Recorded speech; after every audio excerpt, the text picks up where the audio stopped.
জীবনে চলার পথে এমন অনেক বন্ধু পেয়েছি তাদের সাথে দেখা না হলে, কথা না হলে প্রাণ ছটপট করে ওঠে। আবার এমন কিছু বন্ধু পেয়েছি যাদের সাথে আমি যোগাযোগ রাখতে চাইলেও তারা আমায় নিয়মিতভাবে এড়িয়েই গেছে। কেউ খারাপ সময়ে পাশে থেকেছে, আবার কেউ খারাপ সময় উপহার হিসাবে দিয়েছে। কেউ ভরসার হাত এগিয়ে দিয়েছে, তো কেউ বিশ্বাস ভেঙেছে। কেউ আবার ভালোর জন্য মিথ্যা বলেছে, তো কেউ আমাকেই মিথ্যেবাদী বানিয়েছে। গুড মর্নিং, আমি সুস্মিতা। আজ আবার চলে এসেছি একটা নতুন ব্লগ নিয়ে। তো প্রথমে বড়দের আমার প্রণাম, ছোটদের আমার অনেক ভালোবাসা। সকালের বাসি সব কাজ হয়ে গেছে, এখন একটু নিজের জন্য একটু টাইম বের করতেই হয়, কারণ এরপরে আর পাওয়া যাবে না। তাই এই একটু নিজে একটু সাজুগুজু করে নিচ্ছি, মানে এই চুলটা ঘুম থেকে ওঠার পর চুলটা একটু বেঁধে ঠেঁধে ঠিক করে একটু সিঁদুর পরা, মানে একটু টিপ পরা, সিঁদুর তো আগেই পরা থাকে, একটু টিপ পরা, একটু নিজের যত্ন নেওয়া, এটা সারাদিনের জন্য একটু করতেই হয়। তো সেটাই আমি এখন করে নিচ্ছি।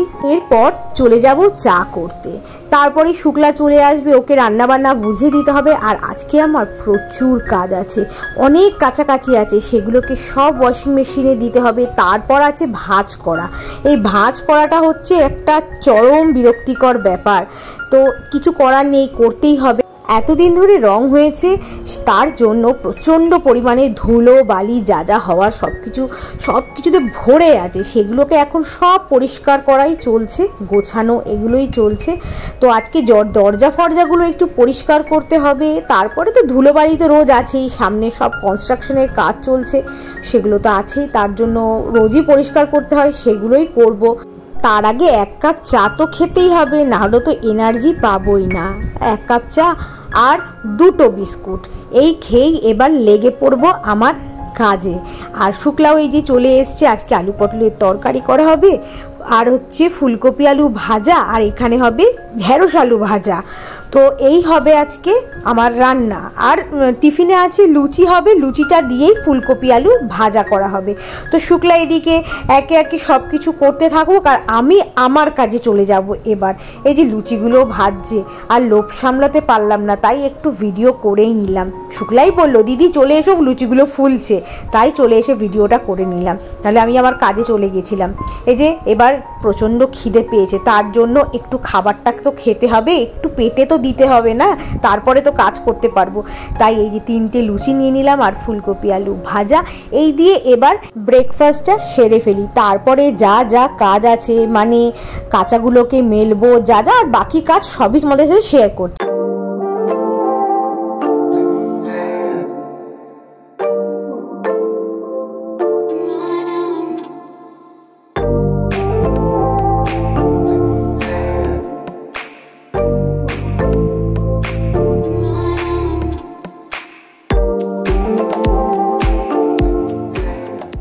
চলো তাহলে শুক্লা কি রান্না করেছে দেখিয়ে দিই। এটা থেকে শুরু করি। এটা হচ্ছে ভেন্ডি আলু ভাজা, আচ্ছা, আর এখানে আছে পেঁপে দিয়ে মুসুর ডাল, ওই যে ছোটো ছোটো করে পেঁপে কাটা আছে, আর আছে হচ্ছে পটল দিয়ে আলু দিয়ে তরকারি। এই আপাতত আজকে খাওয়া, দরকার পড়লে ডিমের অমলেট করে নেবো। আর এখানে দুটো শশা রেখেছি, এটা একদম খাওয়ার আগে কেটে নেবো, শশা কাটলেই হবে। আর যদি পেঁয়াজ, তো কাঁচা পেঁয়াজ আমি খাই না, ঋষি যদি খায় কেটে দেবো আমি, আর না হলে পরে টমেটো দিয়ে দেখি যদি পারি মাখবো, নাহলে শুধুই শশাটাকে কেটে দেবো। তো চলো, এখন আমার কিছু বাসনপত্র আছে, সেগুলো একটু ধুয়ে নিই।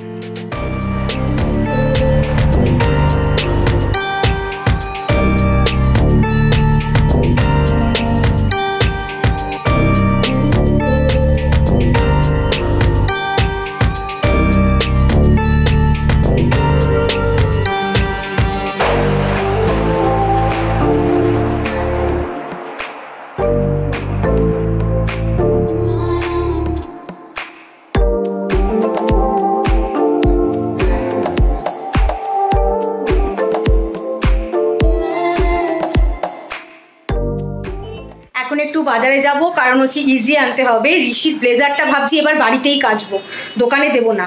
তো আমার বন্ধু যে আছে সুমি, ওই বলেছিল যে বাড়িতে কাচা যেতে পারে ব্লেজার, ঠিক মতো যদি কাচা যায়। তো তো ওই বলেছিল ওয়াশিং মেশিনে কীভাবে কাচতে হয় সব কিছু বলে দিয়েছিল, সেরকমভাবেই যাই। তাহলে ইজি নিয়ে আসতে হবে। ইজি তোমার শেষ হয়ে গেছে, ইজি বোতল তো শেষ হয়ে গেছে, তাই ভাবছি দেখি দুটো কি একটা পাতা নিয়ে আসি, তারপরে এনে ওই এই যে ব্লেজার, ঋষি স্কুলের ব্লেজার আর এই খেস, এই দুটো কেচে নেবো। কারণ এই খেসটাও তো তোমার এটা হাতে মানে ওয়াশিং মেশিনে খুব সাবধানে কাচতে হয়। তো এগুলো কাচার জন্য তো তাহলে ইজিটা, কি অবস্থা, ইজিটা নিয়ে আসি।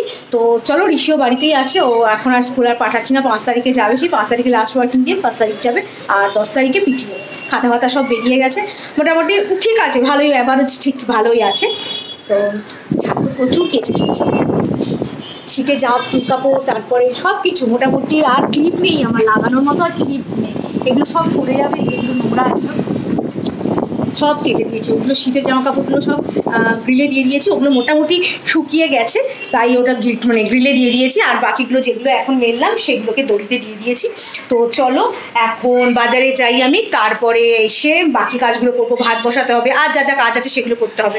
আর ফোনটা চার্জ নেই, ফোনটাকে চার্জে বসিয়ে দিয়ে যাই। চলো, বাজার থেকে এইমাত্র আসলাম, নিয়ে আসলাম। কি রোদের তাপ, বাইরে বেরোনো যাচ্ছে না, ছাতা নিয়ে গেছি। আর আমি ভিডিও দিতে পারিনি কদিন ধরে। ওই যে যেদিন আমি লাস্ট ভিডিওটা পোস্ট করলাম যে অ্যাক্সেস মলে গিয়েছিলাম না, সেই অ্যাক্সেস মল থেকে আসার পর থেকেই আমার মাথা ব্যথা শুরু হয়েছে, মানে মাইগ্রেনের ব্যথা।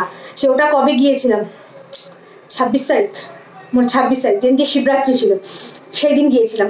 সেই দিন রাত থেকে ব্যথা ধরেছে, কালকে রাত পর্যন্ত ব্যথা ছিল। আজকে সকালে যখন ঘুম থেকে উঠেছি তখন দেখি ব্যথাটা নেই, মানে আজকে ভালো আছি। কিন্তু এখন আবার ভয় লাগছে যে এই যে রোদের মধ্যে গেলাম, আবার না মাথাটা ধরে যায়। এত কষ্ট পেয়েছি, ওর জন্য আমি ভিডিও কিচ্ছু করতে পারিনি, কিচ্ছু না। তো এখন ওই আসলাম, ওই ইজি 2 প্যাকেট ইজি নিয়ে আসলাম, আর ঋষির জন্য একটা ওই পপকর্ন নিয়ে আসলাম, একটু ওই 10 টাকার যে প্যাকেটগুলো আছে রাতে করে দেবো, ওটা সন্ধ্যেবেলা বসে বসে খাবেও। আর এই হচ্ছে এখন ব্যাপার। ভাত ফাতগুলো করে নিই চলো এবার।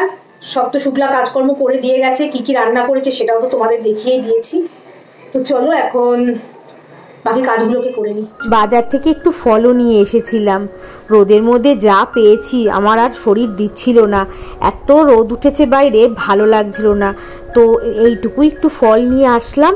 ফল শেষ হয়ে গিয়েছিল, সেগুলো প্যাকেট থেকে একটু বের করে রাখলাম, না হলে না যা গরম পড়েছে ভাপে মানে ঘামে নষ্ট হয়ে যাবে। আর এখানে এবার ইজির প্যাকেটটা কেটে ব্লেজার আর খেসটাকে দিয়ে দিই ওয়াশিং মেশিনে, ঠাকুরের নাম করে দিয়েই দিই। বলো, ঝুঁকি তো নিতেই হবে, তাই চলো দেখি একটু ঝুঁকি নিয়ে দেখা যাক কেমন হয়। যদি হয়ে যায় তো ভালোই হলো, আর যদি খারাপ হয় আর কি করা যাবে। তাই এই যে এখন ওয়াশিং মেশিনটা চালিয়ে দিলাম, চালিয়ে দিয়ে ভালো করে দেখছি ঠিকঠাক হচ্ছে তো প্রোগ্রামিংগুলো। তোবার যে এসে এসে দেখলাম গুনে বলতে পারবো না। ঠাকুরের নাম নিয়ে তো ব্লেজারটা দিয়ে দিলাম, ভয় ভয় দিলাম, জানি না কি হবে। তো এই তো দিয়ে দিলাম একেবারে, কেচে নিক, দেখা যাক কি হয়। প্রথমবার তো একটু ভয় লাগবে, একটু এক্সপেরিমেন্ট তো করতেই হবে, না হলে তো হবে না। আমার জামা কাপড় সব শুকিয়ে গেল, সব শুকিয়ে গেছে। ভালো হয়েছে, গরম গরম এগুলোকে তুলে নেবো, নিয়ে দুপুর সন্ধ্যেবেলা বসে বসে ভাজ করে জায়গার জিনিস জায়গা তুলে দেবো। যা অবস্থা হয়ে রয়েছে না, আওয়াজ পাচ্ছ দুম দুম দুম দুম করে, দাঁড়া দেখাচ্ছে। হয়েছিল তোমরা সবাই মোটামুটি জানো, অ্যাকোয়াটিকাতে জোমাল্যান্ড বলে একটা যে হয়েছিল না, এই দেখো জোমাল্যান্ড ওটা একটা মেলা, এই এখানে ওই দেখো ওটা, এই যে এটা দেখতে পাচ্ছ, এটা একটা বার্গার, পুরো বার্গারের শেপে একটা বেলুন মতো ওটা উঠছে। কালকে রাত্রিবেলায় আমরা ভাবছিলাম কি ওটা মানে সূর্য কিছু পড়েছে যে সানসেট হচ্ছে সেরকম, কিন্তু ওটা দেখছি আজকে সকালে ঘুম থেকে উঠে দেখছি ওটা বার্গার একটা কিরকম উঠছে দেখো। আর এখানে হচ্ছে ফেরিস হুইল সব আছে, সব আছে। সন্ধ্যেবেলা তোমাদের দেখাবো, দারুণ লাগছে, রাইড ফাইড দিয়েছে তো। আর এই বার্গারটাকে না বার্গার মনে হচ্ছে না, মনে হচ্ছিল কি মানে সানসেট হলে সূর্যকে ঠিক যেমন লাগে না ঠিক সেরকম লাগছিল, দারুণ লাগছিল। দাঁড়াও আর দেখি করতে পারবো। এই দেখো বার্গার, বুঝতে পারছো, দেখো বার্গার পুরো একটা। আর এদিকে যে ফেরিস হুইল সব আছে, রাত্রিবেলা দেখাবো তোমাদের।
বেলপানা করব।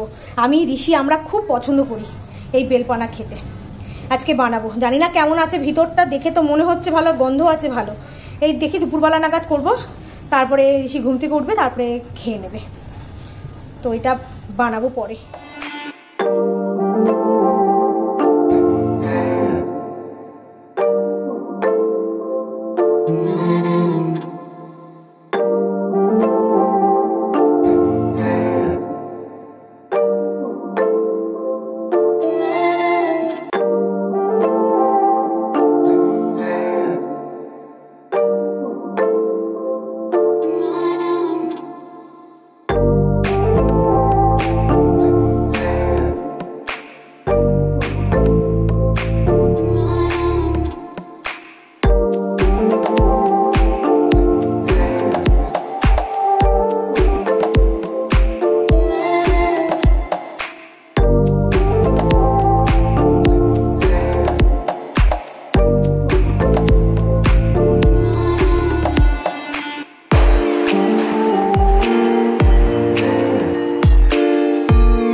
এই যে বেলপানা তৈরি হয়ে গেছে, ওইটা শর্ট ভিডিওতে আমি শেয়ার করব।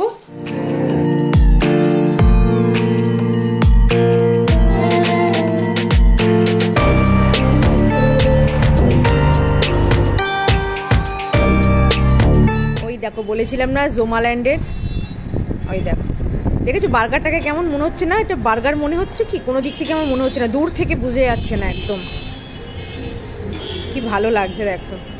এইদিকে আবার পার্কিংয়েরও ব্যবস্থা করেছে এই মাঠে, এই যে পার্কিংয়ের ব্যবস্থা করেছে, অনেক গাড়ি ফাড়ি অটোল দাঁড়িয়ে আছে সব ওখানে। আর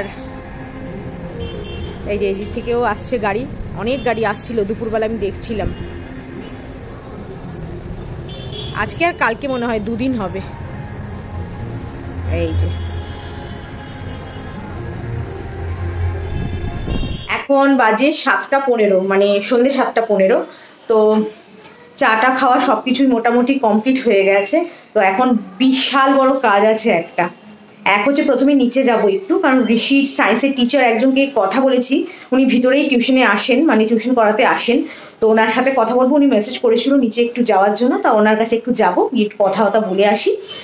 আর তারপরে হচ্ছে আসল কাজ, দেখবে এই দেখো, ওই যে এত টাল দেওয়া জামা কাপড় সব আমাকে ভাঁজ করতে হবে এখন।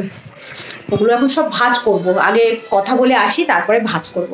তো চলো আজকে আর ভিডিওটা বাড়াচ্ছি না, অনেকটা বড় হয়ে গেছে। চলো আজকের আর ব্লগটা বাড়াচ্ছি না, এইটুকুই রাখছি। যদি আমার ব্লগটার মধ্যে কিছু ভালো লেগে থাকে তো ছেড়ে যাওয়ার আগে লাইক শেয়ার আর সাবস্ক্রাইব করে আমার পাশে থেকো। আজকের মতো এইটুকুই, দেখা হবে অন্য একটা ব্লগের সাথে। ততক্ষণের জন্য ভালো থাকবে, সুস্থ থাকবে, টাটা।